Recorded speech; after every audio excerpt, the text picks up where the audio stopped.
gis Siré Ndiaye ci watu Cheikh Issa du guléet politique moo am nu mu tëddee mais comme ni mu ko waxee li ñu boole moo ëpp politique ndax avant président Macky Sall man la woon sunuy papa la woon sunuy maam la woon ñu bokk quartier bokk Mbour bokk lépp kon ñooñu nga xam ne mënuñoo ñàkk ànd te ñi ñàkkul man ñi nga xam ne mënuñu tàqalikoo dañuy ànd te yaakaar naa ne loolu rek mooy firnde bi ànd bi wax la te foog naa ne comme li ma wax léegi weddi gis bokku ci c'est un frère ñu ngi koy ñaanal yàlla lépp lu muy yóotu mu am ko ñi muy àndal aussi ak ñun ñëpp parce que ñun ñëpp ci benn mbaat kii rek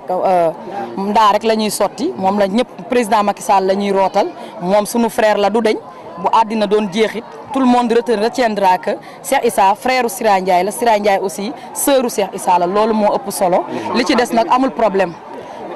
ànd bi ñu ànd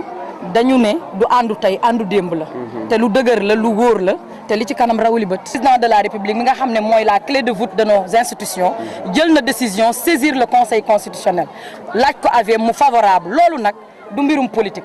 tey dafa permettre képp koo xam ne sénégalais nga képp koo xamante ne tey am nga 18 ans constitution may la pour nga voter ñu faciliter la ko nga dem exprimer wu librement parce que sénégalais bi benn occasion rek la am pour wax xalaatam ci réew mi mooy sànni kartam fi mu yaakaaree ne foofoo baax muy bésub élection te bésub élection yooyu fii retrait carte yi toll tey bu ko neexoon fa mu bañ ko def mais bëgg rek gën a suñu démocratie gën a dëgër faciliter nit ñi ñu dem voter ji en toute tranquillité en toute liberté moo tax mu saisir loolu ñuy rafetlu aussi loolu mu def parce que bu defoon leneen dinañu jaaxal ndax c'est un vrai démocrate kon jëfin boobu mu jëf saisir le conseil constitutionnel du lenn loo xamante ne ni am na politique wala politique lal na ko ndax yaakaar naa ne fi ñuy dem ñeme nañu ko ndax président Macky Sall bilan à mi-parcours population bi répondre nañ favorablement à la politique du chef de l'État qui reste le plan Sénégal.